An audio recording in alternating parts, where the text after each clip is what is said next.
A young man wanted to become the greatest potter in Japan. He found the most renowned master and begged to be taught.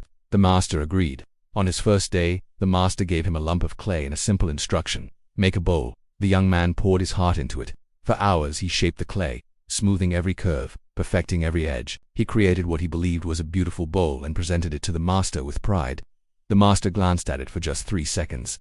Then, he smashed it on the ground. Again, he said the young man was shocked, confused, hurt, but he started over. He made another bowl. The master smashed it. Again, a third bowl smashed again. This went on for a month. Every single day the young man made a bowl, and every single day, the master destroyed it. 30 bowls made, 30 bowls destroyed. He wanted to quit.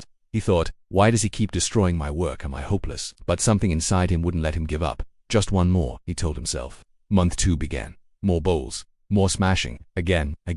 By the end of the second month, 60 bowls were made and 60 were destroyed. His hands were raw, his back ached, and his spirit was low, but he kept going. Month 3, 4, 5. The pattern never changed. Make a bowl, present it, watch it get smashed. Again, he stopped feeling the sting of the smashing. He stopped caring if the bowl survived. He just focused on making the next one better, a little smoother, a little more balanced. By month 6 he'd made 180 bowls, all smashed. Other students mocked him. 6 months and nothing to show for it. You're wasting your time. The master thinks you have no talent. Their words hit hard. 6 months, 180 failures, nothing to show for it. That night, he almost walked away for good. But then he remembered his very first bowl, how clumsy and uneven it was. He compared it to the bowl he'd made that day, number 180. It wasn't perfect, but it was so much better. And then it hit him. The master destroys every bowl, he realized, but I'm not making the same bowl 180 times. I'm making a better bowl each time. The bowls are destroyed, but the skill remains. The learning stays. I'm not failing. I'm improving. This realization changed everything. He went back the next morning with a new perspective. Month 7 began. Again month 8 again. A full year passed. 365 bowls made. 365 bowls smashed. But on day 366, something was different. The young man presented his bowl. The master took it, turned it slowly, and studied every inch. Then, for the first time, he smiled. He placed the bowl gently on a shelf. The young man was speechless. Why? He finally asked. Why this one, after destroying all the others? The master replied, because this bowl was made by a master. The previous 365 were made by a student. The student hopes to avoid failure. A master expects to fail and learns from it.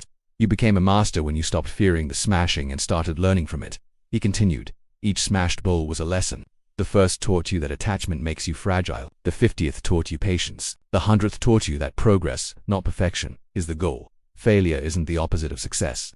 Failure is the path to success. Now, let me ask you, how many bowls have you made? How many times have you quit after the first smash? Or the 10th? Maybe you tried to start a business, and when it failed, you decided you weren't a business person. That was just bowl number 1. What if you needed to smash 50 bowls before you built one that succeeded? Maybe you tried to learn a new skill and quit because you were terrible at first. What if talent is just the willingness to make 365 terrible attempts? The world is full of people who quit at bowl number 5 because they see the smashing as rejection. They don't understand. The smashing isn't rejection. It's education. Every failed business teaches you about customers. Every bad first draft teaches you about writing. Every mistake teaches you something that success never could. But only if you keep making bowls. The young man almost quit because he was counting his losses. The 180 smashed bowls. The shift happened when he started counting his gains. The 180 lessons. That change in perspective is the secret. Failure isn't something to avoid. It's something to collect. Every rejection is education. Every smashed bowl is progress. Thomas Edison failed 1,000 times before creating the light bulb. 1,000 smashed bowls. J.K. Rowling was rejected by 12 publishers. 12 smashed bowls. They didn't see failure. They saw the path forward. So, what bowl are you on right now? Are you on bowl number 5, feeling discouraged? Bowl number 20, thinking of quitting? Don't stop. Your masterpiece. Bowl number 366 might be your very next attempt. Or it might be 50 away. But you'll never reach it if you stop making bowls. Life will keep smashing your attempts. That's not a sign to quit. It's a sign you're in training. The young man didn't succeed because he was talented. He succeeded because he refused to quit after 365 failures. He kept learning, he kept improving, and eventually he made a bowl good enough to keep. You can too. Stop counting your smashed bowls as failures. Start counting them as lessons. The master isn't destroying your work to hurt you. They're destroying it to train you. Accept the lesson. Make another bowl. One day the master will smile. One day the bowl will be kept, but only if you never ever give up. Thanks for watching. If this story resonated with you, hit that subscribe button and join us for more.